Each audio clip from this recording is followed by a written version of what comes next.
샬롬, 반갑습니다. 8월 23일 수요일 새벽 하나님께 올려드립니다. 함께 은혜 찬양 부르십니다.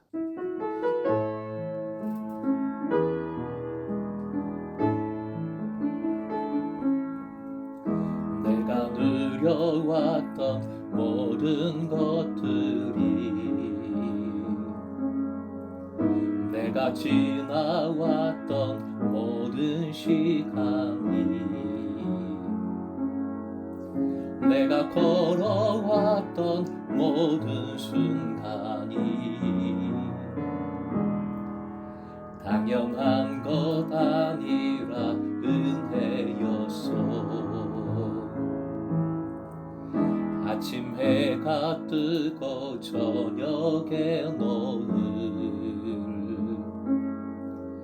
봄의 꽃향기와 가을의 열매, 변하는 계절의 모든 순간이 당연한 건 아니라 은혜여서 모든 것이 은혜,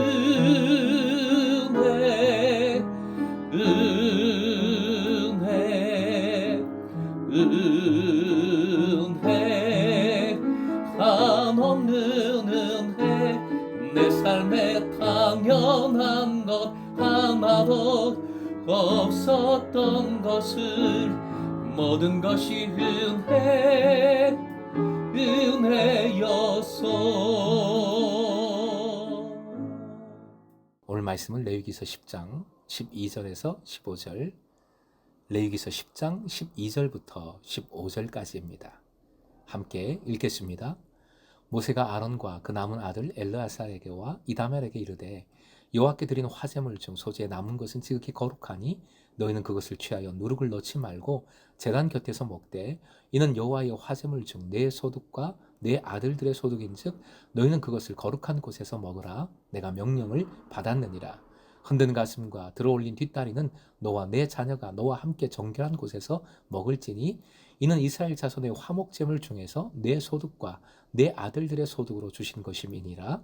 그 들어올린 뒷다리와 흔든 가슴을 화제물의 기름과 함께 가져다가 여호와 앞에 흔들어 요제를 삼을지니, 이는 여호와의 명령대로 너와 네 자손의 영원한 소득이니라. 오늘의 기도 제목, 은혜와 순종으로 행복한 제사 되게 하소서. 은혜와 순종으로 행복한 제사 되게 하소서. 아론의 두 아들들이 여호와의 불에 삼키운 바 되었습니다. 그 이후 하나님께서는 모세를 통하여 독주를 금하여 하나님의 뜻을 분별할 것과 가르칠 것 등 제사장의 임무를 새롭게 하셨습니다. 그리고 본문으로 이어집니다. 12절, 그 남은 아들이라는 표현에서 자식을 잃은 아론의 극심한 고통을 느낄 수 있습니다. 또한 모세가 이들 제사장에게 하나님의 명령을 전하고 있다는 사실은 이 가문의 고통에 전혀 상관하지 않으시는 하나님을 의미하는 것이 절대 아닙니다. 오히려 제사장으로서 범죄했음에도 불구하고 여전히 이들을 인정하고 계시는 하나님의 은혜가 본문에 흐르고 있음을 우리는 깨달아야 하겠습니다. 모세가 아론과 그의 남은 두 아들인 엘르아살과 이다말에게 말씀을 전했다는 표현은 아론이 계속 대제사장이었으며 그의 두 아들이 나답과 아비후의 공식적인 후계자들이었음을 보여줍니다.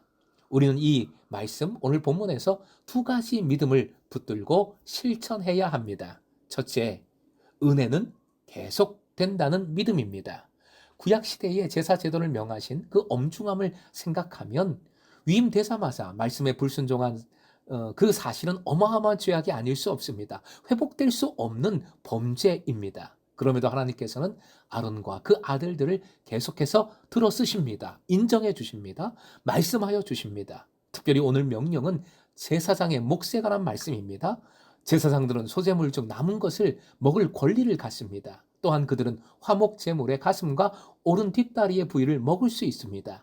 마치 내가 책임질게 사명에 집중해 하시는 것과 같은 말씀이 오늘 본문입니다. 예수께서 먹을 것, 입을 것 염려하지 말고 먼저 그 나라와 의를 구하라. 그리하면 모든 것을 더하여 주신다. 말씀하신 마태복음 6장의 말씀이 떠오릅니다. 13절 끝부분 내가 명령을 받았느니라. 그리고 15절 여호와의 명령대로 등에 반복되는 이 말씀들로 하나님께서 이 몫을 정하고 명하신 것임을 분명히 강조하고 있습니다. 홉스골에서 에르크 교인들이 준비한 허럭을 함께 먹었습니다. 몽골 전통의 잔치 음식이지요. 이제는 에르크 교우들이 저희 한국인 입맛을 너무 잘 알아서 진짜 맛있게 준비를 하셨더라고요. 그런데 몽골 분들은 양의 어느 부위가 맛있는지 잘 알고 있습니다. 그래서 그 허럭 음식이 나왔을 때 그런 부위를 잘 찾아서 드시더라고요. 맛있는 부위로 가슴 부위를 찾는 것을 볼 수 있었습니다. 가슴 부위, 기름기가 많아 몽골인들이 아주 좋아한다 하더군요.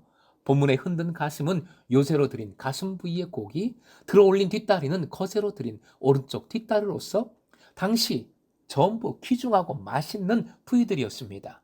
제사장으로서 정해주신 방법과 정해주신 곳에서 반드시 먹어야 합니다. 이것은 반드시 제사장에게 먹을 것과 먹을 현장을 확보해 주시는 주님의 은혜인 것입니다. 두 번째, 그 은혜 속에서 사명의 끝까지 순종하는 믿음입니다. 제사장으로서 맡겨주신 사명을 계속 수행해야 합니다. 아론은 고통을 넘어서서 사명을 붙들고 있습니다. 주님의 은혜는 우리의 생각을 초월한다 했습니다. 신비입니다. 숨겨진 비밀입니다. 예수 그리스도의 십자가가 비밀이었던 것처럼 말입니다. 주님의 비밀을, 그 신비를, 그 감춰진 은혜를 믿고 여러분의 삶 속에서 그것이 계속됨을 믿으십시오. 이 믿음을 꼭 붙들고 멈추지 마십시오. 넘어지더라도 다시 일어서십시오. 맡겨주신 사명의 끝까지 순종하십시다. 그것이 사실은 결국 은혜입니다. 사명과 순종을 통해 결국 우리는 주님 주시는 행복을 누릴 수 있기 때문이지요. 사랑하는 금성의 제자 여러분, 15절 본문 맨 끝부분에 있는 표현 화면 보시고 함께 읽겠습니다. 이는 여호와의 명령대로 너와 네 자손의 영원한 소득이니라. 영혼을 책임져 주시는 은혜를 기억하십시오. 예수 그리스도를 통해 우리에게 주신 영원한 생명의 몫을 반드시 꼭 붙들고 제자로서 청지기로서 맡겨주신 사명의 끝까지 순종하십시다. 은혜는 계속됩니다. 그리고 사명도 그 은혜를 붙들고 계속 되어야 합니다. 은혜와 순종으로 행복을 누리는 금성의 제자 되시길 주님의 이름으로 축원드립니다.